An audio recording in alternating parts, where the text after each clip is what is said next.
Ah là là là, Pruprune, Pruprune, Pruprune. Oui, je le répéterai sans cesse jusqu'à ce que ça vous rentre dans la tête. Pruprune, Pruprune, Pruprune. Alors Pruprune, c'est le journal fou d'une infirmière qui est repris au théâtre Le Chams. C'est sur la place Pie, c'est facile à découvrir ou à connaître. Et c'est à 13h15 chaque jour, bien entendu, peut-être un jour de relâche? Oui, le lundi. Voilà, le lundi, vous avez reconnu la voix de Prune, autrement dit Prune Lichtley, je l'ai bien prononcé, je le ferai qu'une fois. Et alors nous allons parler peut-être du pitch. À la veille de prendre de grandes décisions, Anna, puisque c'est son prénom, nous raconte 20 ans de carrière comme infirmière en hôpital psychiatrique. Ses débuts, les malades, les collègues, son mec, ses enfants. Un joyeux tourbillon de personnages cocasses ou tragiques, de situations improbables et de rencontres qui l'ont marqué à jamais. C'est décidé aujourd'hui. Elle déchire sa propre camisole et balance tout. Vous avez compris, ça va péter sur scène. Vous avez compris, regardez, le journal fou d'une infirmière, elle est seule en scène, il y a tous ces personnages. Voilà, je fais tout l'hôpital. À moi toute seule. Pardon? Je fais tout l'hôpital. Elle fait tout l'hôpital et beaucoup de charité. Voilà, exactement. De la charité surtout. Et puis voilà, ça balance tout sur la hiérarchie, sur la maltraitance, sur la mauvaise considération, sur la folie, sur les médecins absents. Les difficultés, les métiers de l'ombre, les difficultés à soigner, les bâtiments vétustes. On dirait une histoire vécue. C'est une histoire vécue. Non, mais pas par vous. Non, pas par moi, mais enfin, j'incarne l'infirmière.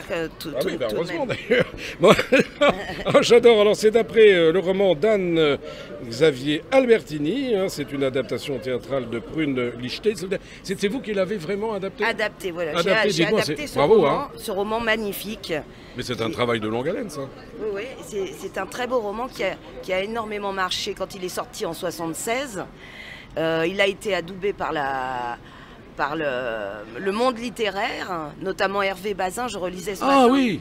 Hervé Bazin, qui a écrit un très joli message à Anna Albertini. Quand il a lu ce livre, il lui a dit je lis 200 livres par jour. Il était président du Goncourt, qui me tombe des mains. Et le vôtre, je l'ai lu en 2 heures. Il est remarquable par le ton, par les précisions, par la plume de l'auteur, par sa volonté d'écrire l'hôpital dans tous ses détails, l'hôpital psychiatrique et l'état des malades, l'état des soignants.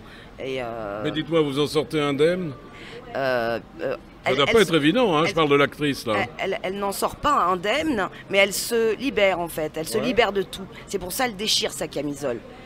Voilà. Oui, mais vous, en tant que comédienne, il y a une part d'humanité en vous qui se déchire aussi quand vous jouez. Complètement, oui. Donc ça veut dire que le soir, vous êtes crevé, quoi. C'est une performance. Ouais. C'est une grosse performance. Ah, ben, j'irai vous voir parce que ça me plaît beaucoup. L'être humain normal n'existe pas et s'il existait, il faudrait le guérir. Vous m'avez été envoyé par Marie-Paul Enfosso, si j'ai bonne mémoire. Hein, oui. Qui est charmante. Et puis aussi, vous avez dans la confidence notre ami Dominique Lotte. Un petit peu, pas trop loin. Bien sûr, voilà. Elles sont là toutes les deux. Elles sont là. En étau. Oui, bah dites-moi si vous êtes prise en étau, respirez avant. Hein. Non, j'ai rien dit. Hein. Je vous aime infiniment, mes copines. Voilà, donc allez la voir parce que je pense que ces jeunes femmes qui est à ma gauche là actuellement, elles portent en elles, j'allais dire, énormément d'énergie, énormément de puissance. C'est votre premier Avignon, question indiscrète? Non. C'est mon 12e Avignon. 12e? Mais comment on se connaît pas? Je comprends pas à peu près. C'était en 97, j'avais 20 ans et j'étais au Chien qui fume et je jouais à minuit une pièce. On était 10 et c'était une pièce dansée. Ça s'appelait Nomade sans ciel. J'en garde un souvenir. Et vous avez fait du chemin? Énormément de chemin? Entre-temps, ouais. Un peu de cinéma, non? Ah oui, j'ai fait du cinéma aussi, mais beaucoup de théâtre. J'ai monté ma compagnie.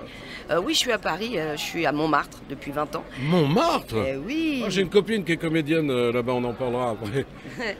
Oui, vous devez la connaître, je suis montmartroise. D'accord, comment elle s'appelle-t-elle? Je vous le dirai après, parce que je ne peux pas trop là. Ça reste un petit peu dans la confidence. Et puis quand on parle de confidence, vous savez que ça s'appelle aujourd'hui, ça s'appelle Confidence Festive Hall. Voilà. Hein? Festive Hall. C'est bon, bravo, hein, tout simplement. Voilà, alors c'était Prune avec Pierre-Patrick pour Tête d'Ailleurs Média, le journal Regard et la petite radio qui monte, Friendly Radio. Voilà, j'ai tout dit. Ouf, merci Prune. En tous les cas, merci beaucoup. Vous avez des yeux, vous. Oh, papa.